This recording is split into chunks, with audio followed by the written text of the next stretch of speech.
G'day, Josh here. Chess Rush Season 6 has just dropped and we will be looking at the patch notes. Now, when I did my early preview video, I did it and I hadn't looked at the test server at all. Like, I was seeing it for the first time with each of you watching the video, which was a little bit different to how I've done it in the past. There's definitely things that I missed, and it'll be nice to be able to go through the patch notes and make sure that we cover everything in its entirety. So we'll start with the version update.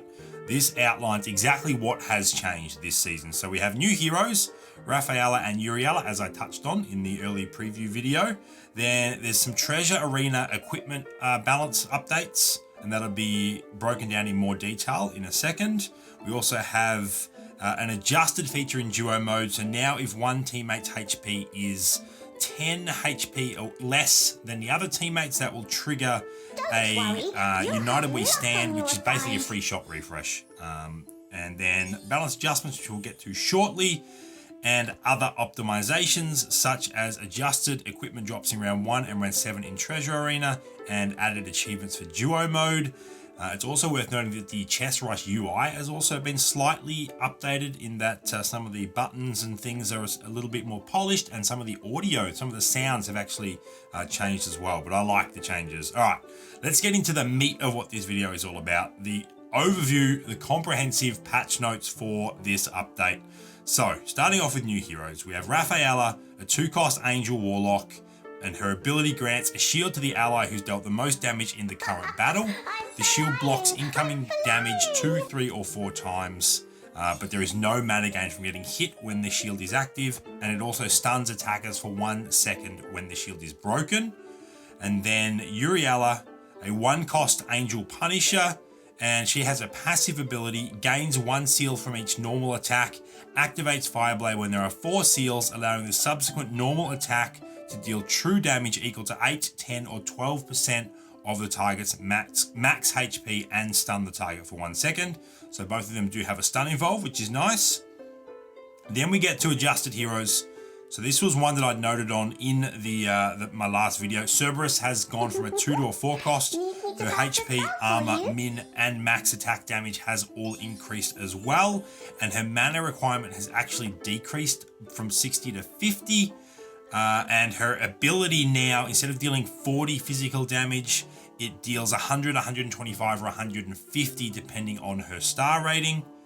Nether Prince has had his ability updated, so it used to read launches several beams of fire, each dealing magic damage. Now it's the same, and it's the same amount of magic damage, but it also reduces targets' healing received by 50% for 5 seconds. So anyone that gets hit by him will have diminished healing while they're on fire, so to speak.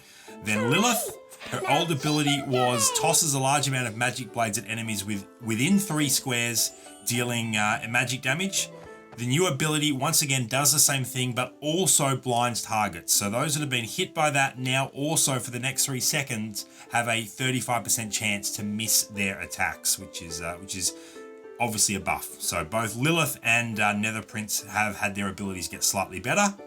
Templar Knight has gone from a 3-cost to a 2-cost.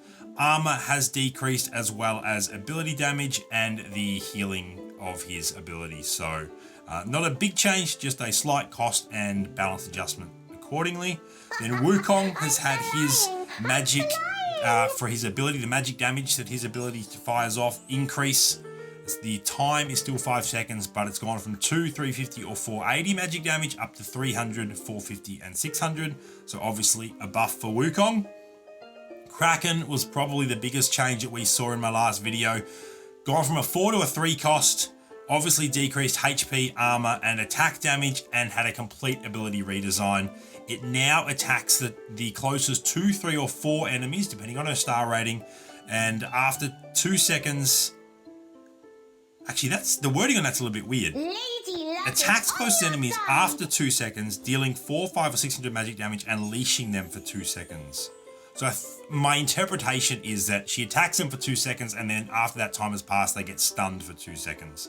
But that might be clarified when we jump in and play some games. All right, so Scourge, slight buff as well. Min attack damage has been increased across all star ratings.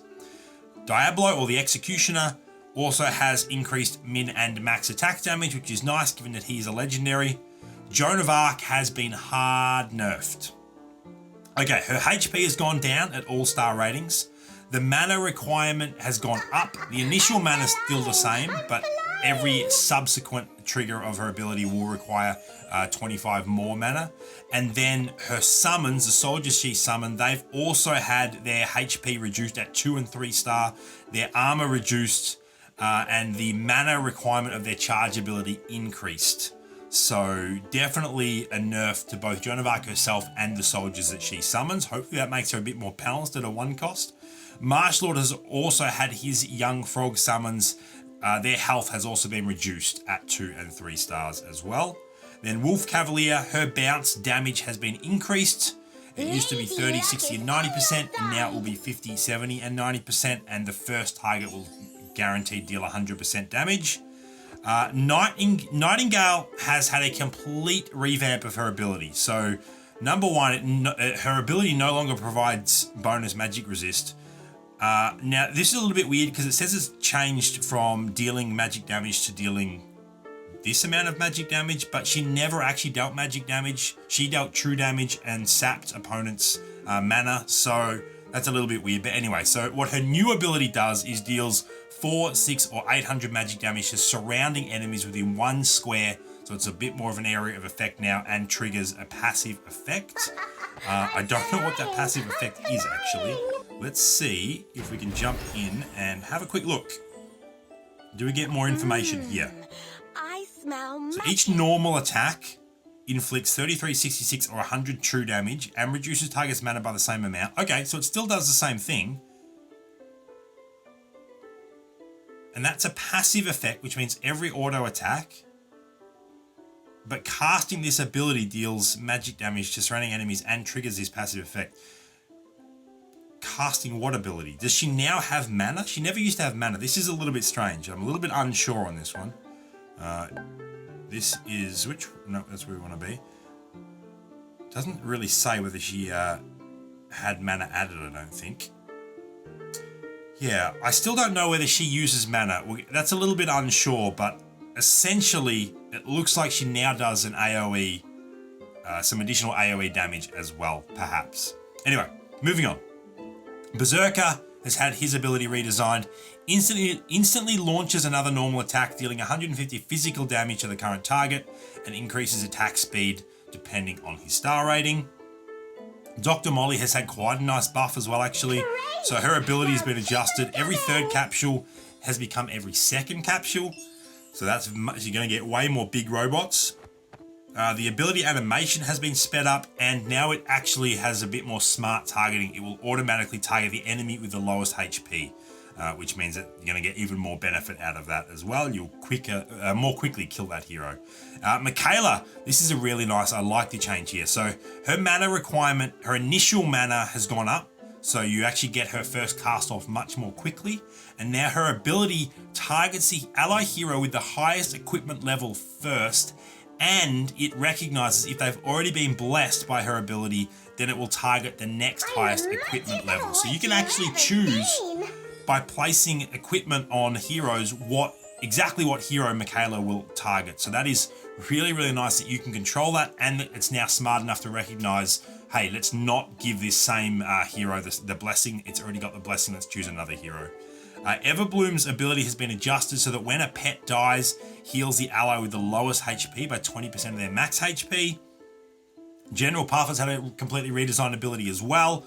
Shoots a straight water bolt at a target, and if it hits that target, it continues through that target until it hits the edge of the board, and it sends all enemies in its path flying for 1 second and deals 4, 700 or 1000 magic damage. Witch Doctor has also had a nice slight buff. Summons an indestructible totem in an empty space next to the ally with the lowest HP, healing each ally within 2 squares for 4 seconds. Now, I just want to point out, I really hope that indestructible totem is not targetable. Because if your heroes start attacking it and can never kill it, that would suck. But I'm assuming that's been considered, and it is not targetable in-game by your heroes or enemy heroes. Grand Smasher ability additionally reduces target's armor and magic resist by 25%.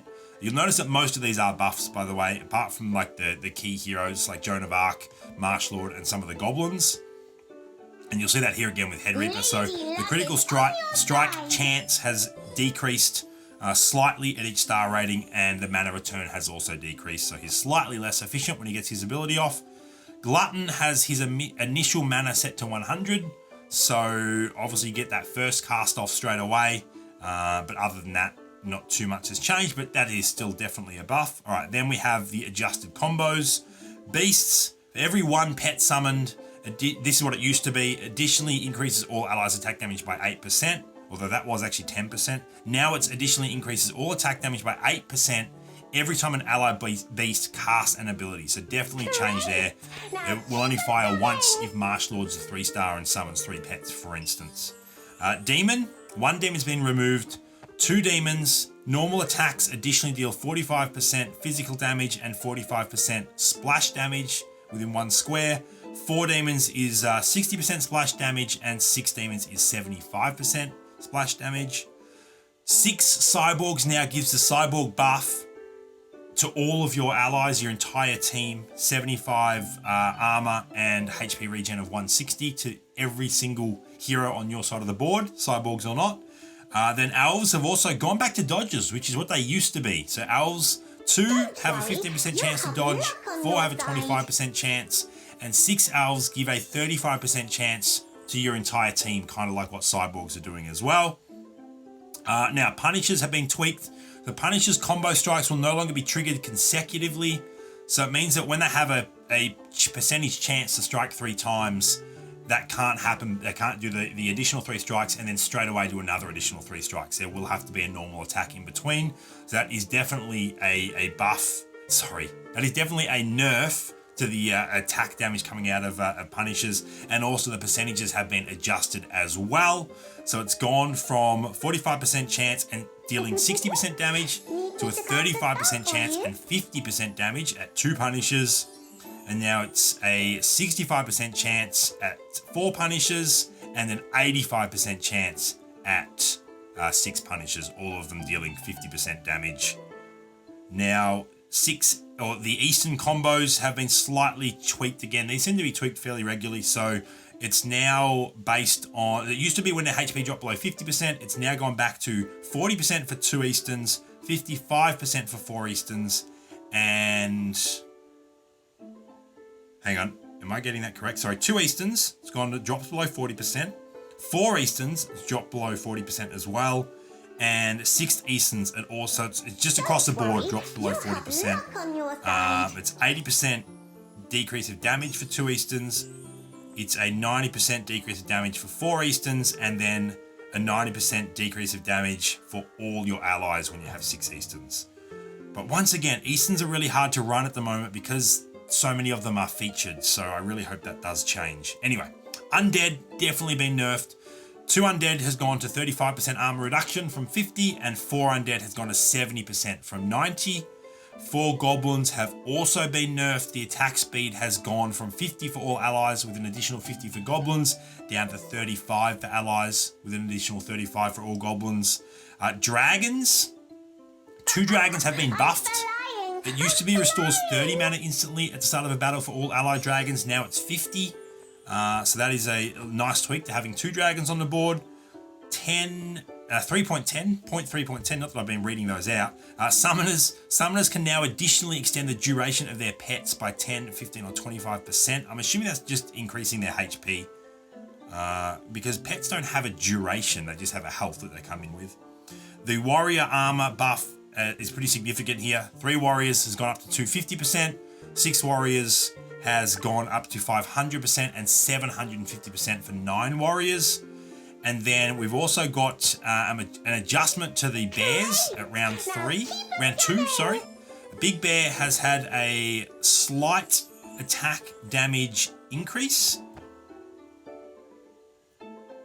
Hold up. This says reduced attack damage of the bear trio, but the numbers here are clearly increased.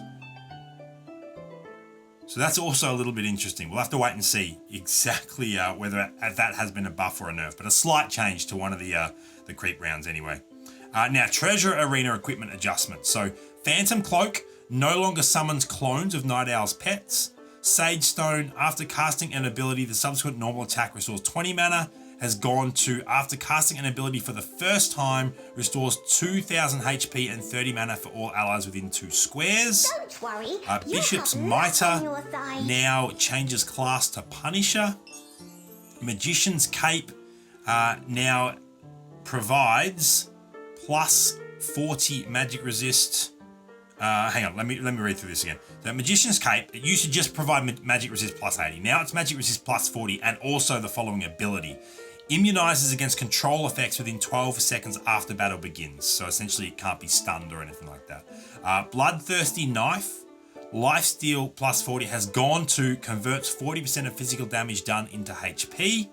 Throwing Blade attacks the enemy with the lowest HP, and so that's what it used to be. It now increases attack range by 100%, attacks the enemy with the lowest HP, dealing additional physical damage equal to 8% of their HP lost. Undying Crown now recovers 5% of max HP per second. Lone Wolf's Helm now gains a shield with 50% of max HP and doesn't need to be out on its own like it used to be. Lightning Crossbow, the damage increases as hero levels up. Enemies hit also increases from 3 to 4 to 5 depending on the hero's level, and the bounce range is unlimited, so the entire board. Spellfire Armor, damage increases as hero levels up. It used to be a flat 60, now it's 60, 120 or 240. And the Summoning Gem now gains Warlock instead of Summoner, which is a little bit weird because it's called the Summoning Gem, and it no longer gains Summoner. So that's interesting, but that's the final one there. So we've got through all those patch notes. There's a fair bit there. There was definitely stuff, hero-specific stuff mainly, that I missed in my early preview video because we didn't go through and look at the stats of every single hero. It would have taken forever. But it's going to be really, really interesting to see how this meta plays out with these balance adjustments and whether builds like elves and cyborgs are now viable again. Maybe warriors go back to the top with those crazy armor increases, and now that Undead have been slightly nerfed, but we'll wait and see. Let me know in the comments what you think of some of these changes, what your favorite is, and maybe what your least favorite is. Thank you so much for checking out the video. Until next time, I'll see you later.